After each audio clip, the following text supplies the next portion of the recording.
नमस्कार दोस्तों, इस वीडियो में बिहार के एटलस के माध्यम से बिहार के ज्योग्राफी को डिस्कस किया जाएगा और इस वीडियो में बिहार के वन्यजीव अभयारण्य और बिहार के जलप्रपात एवं झील से संबंधित सभी महत्वपूर्ण पॉइंट को डिस्कस किया जाएगा। ये आपके पार्ट 2 है। इसका पहले पार्ट 1 अपलोड हो चुका है, जो नहीं देखे जाके देख लीजिएगा। बिहार के प्लेलिस्ट में वीडियो आपको मिल जाएगा। जो अभी तक टेलीग्राम ग्रुप ज्वाइन कर सकते हैं, जिसका लिंक आपको डिस्क्रिप्शन में दिया गया है। आप लोग इस वीडियो को पूरा ध्यान से देखिएगा और पूरा वीडियो देखने के बाद आप लोग कमेंट करके ज़रूर बताइएगा कि आपको वीडियो समझ में आया कि नहीं आया। तो आइए देखते हैं पहला पॉइंट, बिहार के वन्यजीव अभयारण्य। यहाँ से हर वर्ष एक प्रश्न पूछा जाता है बीपीएससी के द्वारा। तो पहला है वाल्मीकि नगर राष्ट्रीय उद्यान, जो आज तो वाल्मीकि नगर राष्ट्रीय उद्यान है, लेकिन जब इसकी 1978 में स्थापना हुई थी तो वाल्मीकि नगर अभयारण्य था। क्या था? वाल्मीकि नगर अभयारण्य था। लेकिन 1990 में जो है वाल्मीकि नगर अभयारण्य को जो है राष्ट्रीय उद्यान का दर्जा दे दिया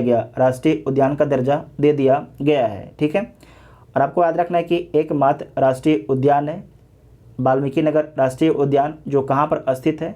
तो पश्चिम चंपारण में स्थित है। बिहार का एकमात्र जो है टाइगर रिजर्व क्षेत्र घोषित किया गया है वाल्मीकि नगर राष्ट्रीय उद्यान को।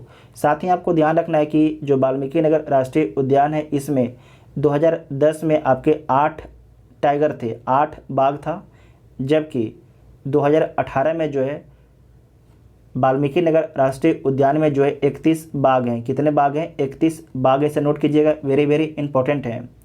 उदयपुर वन्यजीव अभयारण्य जो है किस डिस्ट्रिक्ट में स्थित है? तो पश्चिम चंपारण में स्थित है। ये बिहार दरोगा का पूछा हुआ सवाल है। उदयपुर वन्यजीव अभयारण्य जो है किस डिस्ट्रिक्ट में स्थित है? तो पश्चिम चंपारण में स्थित है। वाल्मीकि नगर राष्ट्रीय उद्यान जो है पश्चिम चंपारण में स्थित है और उदयपुर वन्यजीव अभयारण्य भी जो आपके पश्चिम चंपारण में स्थित है। उसके बाद है कुशेश्वर स्थान पक्षी अभयारण्य। ये कहाँ पर स्थित है? तो दरभंगा डिस्ट्रिक्ट में स्थित है कुशेश्वर स्थान पक्षी अभयारण्य। जो कुशेश्वर स्थान पक्षी अभयारण्य है आपके साइबेरियन पक्षी प्रवास के लिए प्रसिद्ध है। नेक्स्ट है काबर झील पक्षी अभयारण्य। ये कहाँ पर स्थित है? तो बेगूसराय डिस्ट्रिक्ट में स्थित है और बिहार का एकमात्र रामसर स्थल है। बिहार का एकमात्र रामसर स्थल कौन है? तो काबर झील पक्षी अभयारण्य है, जो कहाँ पर स्थित है? बेगूसराय में स्थित है और साइबेरियाई पक्षी प्रवास के लिए प्रसिद्ध है काबर झील। नेक्स्ट पॉइंट है गोगाबिल पक्षी अभयारण्य किस डिस्ट्रिक्ट में स्थित है? तो कटिहार में स्थित है गोगाबिल पक्षी अभयारण्य। जो गोगाबिल पक्षी अभयारण्य है, यहाँ पर साइबेरियाई पक्षी और कैस्पियन सागर से जो पक्षी हैं प्रवास के लिए कहाँ पर आती हैं? तो गोगाबिल पक्षी अभयारण्य में आती हैं। वेरी वेरी इंपॉर्टेंट है। कहाँ पर स्थित है? कटिहार में स्थित है। यहाँ पर साइबेरियाई पक्षी एवं कैस्पियन सागर पक्षी प्रवास के लिए आती हैं। नेक्स्ट है विक्रमशिला पक्षी बिहार कहाँ पर स्थित है? तो भागलपुर में स्थित है विक्रमशिला पक्षी बिहार। विक्रमशिला गांगेय डॉल्फिन अभयारण्य कहाँ पर स्थित है? तो भागलपुर में स्थित है। विक्रमशिला गांगेय डॉल्फिन अभयारण्य कहाँ पर स्थित है? तो भागलपुर में स्थित है और देश का पहला गांगेय डॉल्फिन अभयारण्य है जो भागलपुर में स्थित है। ठीक है, जो विक्रमशिला गांगेय डॉल्फिन अभयारण्य है देश का पहला है जो भागलपुर में स्थित है। साथ ही आपको ध्यान रखना है कि गांगेय डॉल्फिन दिवस कब मनाया जाता है? तो 5 अक्टूबर को मनाया जाता है। हर वर्ष जो है 5 अक्टूबर को मनाया जाता है। भीम बांध अभयारण्य कहाँ पर स्थित है? तो मुंगेर में स्थित है। वेरी वेरी इंपॉर्टेंट है। भीम बांध अभयारण्य कहाँ पर स्थित है? तो मुंगेर में स्थित है। नागी डैम पक्षी अभयारण्य एवं नकटी डैम पक्षी अभयारण्य कहाँ पर स्थित है? तो जमुई डिस्ट्रिक्ट में स्थित है नागी डैम पक्षी अभयारण्य एवं नकटी डैम पक्षी अभयारण्य। साथ ही आपको ध्यान रखना है कि जो कलरव महोत्सव है ये कहाँ पर हुआ था? नागी डैम पक्षी अभयारण्य एवं नकटी डैम पक्षी अभयारण्य में हुआ था कलरव महोत्सव, जो पश्चिम का प्रथम महोत्सव था। ठीक है, साथ ही आपको ध्यान रखना है ये तो पहला था। सेकेंड कहाँ पर होगा? तो सेकेंड आपके जमुई में आयोजित किया जाएगा पक्षी महोत्सव। जो सेकेंड पक्षी महोत्सव कहाँ पर होगा? तो मुंगेर में होगा। साथ ही आपको नेक्स्ट पॉइंट ध्यान रखना है कि जो Bihar conduct first water words census, जो बिहार के द्वारा जो है पूरे भारत का पहला फर्स्ट वाटर वर्ड्स, जो मतलब पानी में रहते हैं बर्ड्स हैं, उनका सेंसस तैयार किया गया है। और 202 स्पेसीज़ को खोजा गया है। कितने? 202 स्पेसीज़ को आपके 202 जो पानी में रहने वाले बर्ड हैं उसे खोजा गया है। किसके द्वारा? बिहार के द्वारा। बिहार में जो है पहला सेंसस किया गया किसके लिए? वाटर पक्षी के लिए, और उसमें 202 जो है पानी वाले पक्षी को खोजा गया है। इसे नोट कीजिएगा, वेरी वेरी इंपॉर्टेंट है। उसके बाद है राजगीर अभयारण्य कहाँ पर स्थित है? तो राजगीर में स्थित है। पंत अभयारण्य कहाँ पर स्थित है? तो ये भी आपके राजगीर में स्थित है। संजय गांधी जैविक उद्यान ये कहाँ पर स्थित है? तो पटना में स्थित है। और इसकी स्थापना कब किया गया था? 1969 में जो है संजय गांधी जैविक उद्यान की स्थापना किया गया था। प्रथम प्लास्टिक निषिद्ध क्षेत्र कौन बना है? तो संजय गांधी जैविक उद्यान बना है। साथ ही आपको ध्यान रखना है कि गैंडा प्रजनन के लिए प्रसिद्ध है संजय गांधी जैविक उद्यान। एशिया में प्रथम है और वर्ल्ड में सेकेंड है, गैंडा प्रजनन के लिए प्रसिद्ध है। ठीक है, एशिया में पहला है और वर्ल्ड में दूसरा है गैंडा प्रजनन में संजय गांधी जैविक का स्थान। उसके बाद नेक्स्ट पॉइंट है कि नवादा में जो है रजौली वन प्राणी अभयारण्य स्थित है नवादा में। गौतम बुद्ध अभयारण्य कहाँ पर स्थित है? तो गया में स्थित है गौतम बुद्ध अभयारण्य। साथ ही आपको ध्यान रखना है कि गया में जो है राजकीय वन प्रशिक्षण संस्थान की स्थापना की गई है। वेरी वेरी इंपॉर्टेंट है। राजकीय वन प्रशिक्षण संस्थान की स्थापना कहाँ पर किया गया है? तो गया में किया गया है। कहाँ पर किया गया? गया में किया गया है। कैमूर वन्यजीव अभयारण्य कहाँ पर स्थित है? तो जो कैमूर वन्यजीव अभयारण्य है कैमूर और रोहतास में स्थित है। कैमूर वन्यजीव अभयारण्य कहाँ पर स्थित है? तो कैमूर और रोहतास में स्थित है कैमूर वन्यजीव अभयारण्य। साथ ही आपको ध्यान रखना है कि बिहार का सबसे बड़ा अभयारण्य कौन है? तो कैमूर वन्यजीव अभयारण्य। वेरी वेरी इंपॉर्टेंट है, आपसे पूछा जाएगा कि बिहार का सबसे बड़ा अभयारण्य कौन है? तो कैमूर वन्यजीव अभयारण्य है। और इसका विस्तार जो है कैमूर और रोहतास दोनों डिस्ट्रिक्ट में कैमूर वन्यजीव अभयारण्य का विस्तार है। बक्सर पश्चिम बिहार कहाँ पर स्थित है? तो बक्सर में स्थित है। कहाँ पर? बक्सर में स्थित है। उसके बाद है बदला सलीम अली जुब्बा साहनी अभयारण्य कहाँ पर स्थित है? तो वैशाली में स्थित है। इसके बारे में 2-3 बार पढ़िए। बदला सलीम अली जुब्बा साहनी अभयारण्य कहाँ पर स्थित है? वैशाली में स्थित है। फिर से बोलिए, बदला सलीम अली जुब्बा साहनी अभयारण्य कहाँ पर स्थित है? तो वैशाली में स्थित है। वैशाली में स्थित है।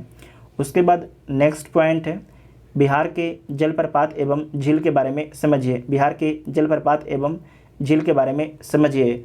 तो दरभंगा में कौन सा झील है? तो कुशेश्वर स्थान झील कहाँ पर स्थित है? तो दरभंगा में स्थित है। और इसका जो क्षेत्रफल कितना है? तो 20 से 100 वर्ग किलोमीटर आपके जो कुशेश्वर स्थान झील है इसका क्षेत्रफल है। इसका निर्माण जो है कमला, करेह आदि नदियों द्वारा एकत्रित जल के द्वारा होता है। ठीक है, एकत्रित जल के द्वारा होता है। साथ ही मछली उत्पादन का प्रमुख केंद्र है कुशेश्वर स्थान झील। साथ ही जो है मछली उत्पादन का प्रमुख केंद्र है कुशेश्वर स्थान झील। 1972 में जो है इस झील को पक्षी अभयारण्य घोषित किया गया था। 1972 में जो है कुशेश्वर स्थान झील को जो है पक्षी अभयारण्य घोषित किया गया था। इसमें मेनली आपको क्या याद रखना है? तो आपसे पूछा जाएगा कि ये कुशेश्वर स्थान झील है किस डिस्ट्रिक्ट में स्थित है? तो दरभंगा डिस्ट्रिक्ट में स्थित है। दरभंगा डिस्ट्रिक्ट में स्थित है। उसके बाद है गोकुल झील। गोकुल झील कहाँ पर है? तो सहरसा में स्थित है। सिमरी बख्तियारपुर झील कहाँ पर स्थित है? ये भी आपके सहरसा में स्थित है। गोकुल झील कहाँ पर है? सहरसा में है। सिमरी बख्तियारपुर झील कहाँ पर है? तो सहरसा में है। साथ ही आपको याद रखना है कि सिमरी जो बख्तियारपुर झील है ये घोड़े की नाल जैसी इसकी आकृति है। तब से पूछा जाएगा कि किस झील की आकृति जो है घोड़े की नाल जैसी है? तो सिमरी बख्तियारपुर झील की जो सहरसा में स्थित है। और इसका निर्माण जो है कजमुनिया, सरदिया, कुमुबी, गोबरा आदि झीलों के मिलने से हुआ है। सिमरी बख्तियारपुर झील का निर्माण जो है कजमुनिया, सरदिया, कुमुबी, गोबरा झीलों के मिलने से होता है। उसके बाद नेक्स्ट है गोगा झील। गोगा झील को गोगा बील झील भी बोला जाता है। ये कहाँ पर स्थित है? तो कटिहार में स्थित है गोगा झील। इसका क्षेत्रफल कितना है? तो 5 वर्ग किलोमीटर में इसका विस्तार है। 5 वर्ग किलोमीटर क्षेत्र में इसका विस्तार है। उसके बाद नेक्स्ट पॉइंट है कि इस झील के आसपास जो है कई छोटी छोटी आपकी झीलें स्थित है। किसके पास? गोगाबिल झील के पास में। गोगाबिल झील के पास में जो है कई छोटी छोटी आपकी झीलें स्थित है।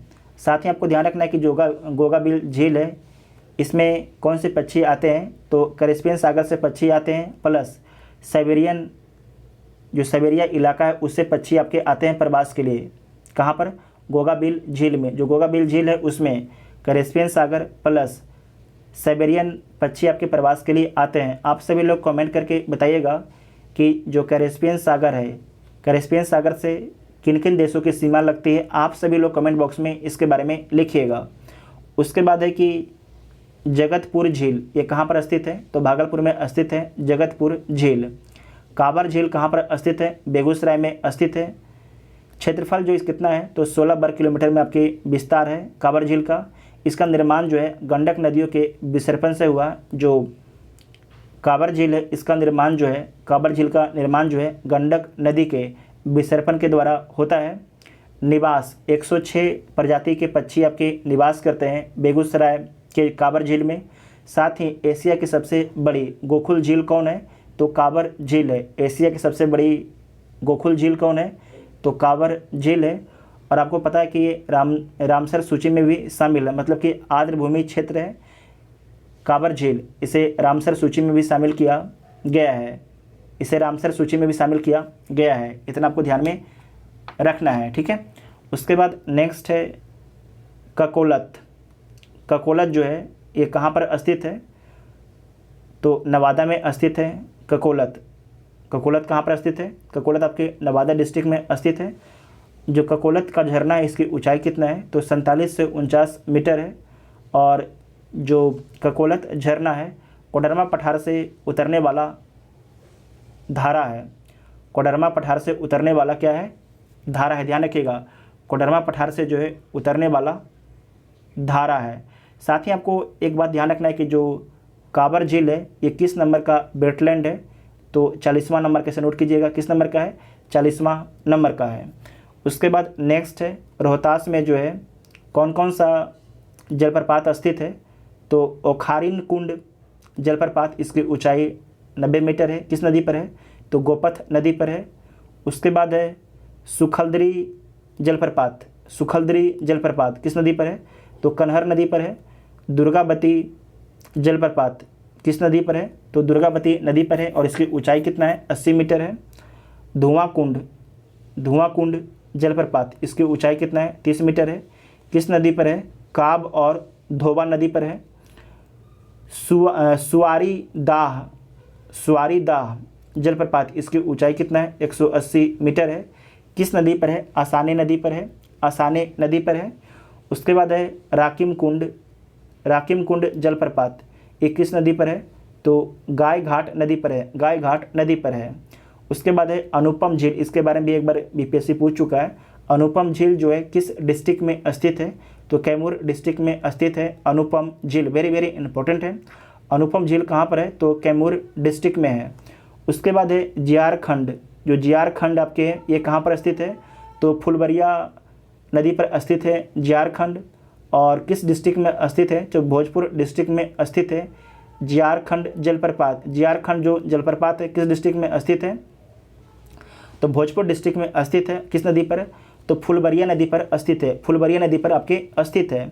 उसके बाद नोट में नेक्स्ट पॉइंट से याद रखिएगा कि काबर झील के पास जो है शोध कार्य के लिए बर्ड बैंडिंग स्टेशन की स्थापना की गई है, जबकि भागलपुर में जो है बर्ड रिंगिंग स्टेशन की स्थापना की गई है। आपसे पूछा जाएगा कि बर्ड बैंडिंग स्टेशन की स्थापना कहाँ पर किया गया है? तो काबर झील के पास में किया गया, जबकि बर्ड रिंगिंग की स्थापना जो है भागलपुर में किया गया है। कहाँ पर किया गया? भागलपुर में किया गया है। उसके बाद है कि बिहार के प्रमुख गर्म जलप्रपात के बारे में समझिए। तो जो ब्रह्म कुंड है ये कहाँ पर स्थित है? राजगीर में स्थित है। बिहार में सर्वाधिक तापमान वाला जो है कुंड कौन है? तो ब्रह्म कुंड है। और इसका तापमान कितना है? तो 87 डिग्री सेल्सियस इसका तापमान है। 87 डिग्री सेल्सियस इसका तापमान है। बिहार में सर्वाधिक तापमान वाला जो गर्म कुंड है कौन है? ब्रह्मकुंड है, राजगीर में स्थित है और इसका तापमान कितना है? 87 डिग्री सेल्सियस है। उसके बाद है सप्तधारा, ये कहाँ पर स्थित है? तो राजगीर में स्थित है। इसका अन्य नाम क्या है? सतधरवा इसका अन्य नाम है। 7 धाराओं से गर्म जलधारा निकलने के कारण इसका नाम पड़ा है। उसके बाद है सूरज कुंड राजगीर में है, नानक कुंड राजगीर में है, गोमुख कुंड राजगीर में है, मखदूम कुंड राजगीर में है, लक्ष्मण कुंड मुंगेर में स्थित है। वेरी वेरी इंपॉर्टेंट है। लक्ष्मण कुंड कहाँ पर है? मुंगेर में स्थित है। मुंगेर का सर्वाधिक गर्म जल कुंड कौन है? तो लक्ष्मण कुंड है। कौन है? लक्ष्मण कुंड है। दोबारा देखिएगा, मुंगेर का सर्वाधिक गर्म जल कुंड कौन है? तो लक्ष्मण कुंड है, मुंगेर में स्थित है। सीता कुंड कहाँ पर है? मुंगेर में है। जन्म कुंड कहाँ पर है? मुंगेर में है। भीम बांध मुंगेर में है। उसके बाद है ऋषि कुंड मुंगेर में है। वेरी वेरी इंपॉर्टेंट, एक नीचे में है अग्नि कुंड, ये कहाँ पर है? तो गया में स्थित है। अग्नि कुंड कहाँ पर है? तो गया में स्थित है। ब्रह्म कुंड कहाँ पर है? राजगीर में स्थित है। बिहार में सर्वाधिक तापमान वाला गर्म जल कुंड है कौन? ब्रह्म कुंड। तो आपके ये पार्ट 2 हो गया। इसका पहले पार्ट 1 अपलोड हो चुका था, जो नहीं देखे जाके देख लीजिएगा। इसके बाद पार्ट 3 में जो है नदियों के बारे में आपको बताया जाएगा। पार्ट 3 में जो है नदियों के बारे में बताया जाएगा। अगर आप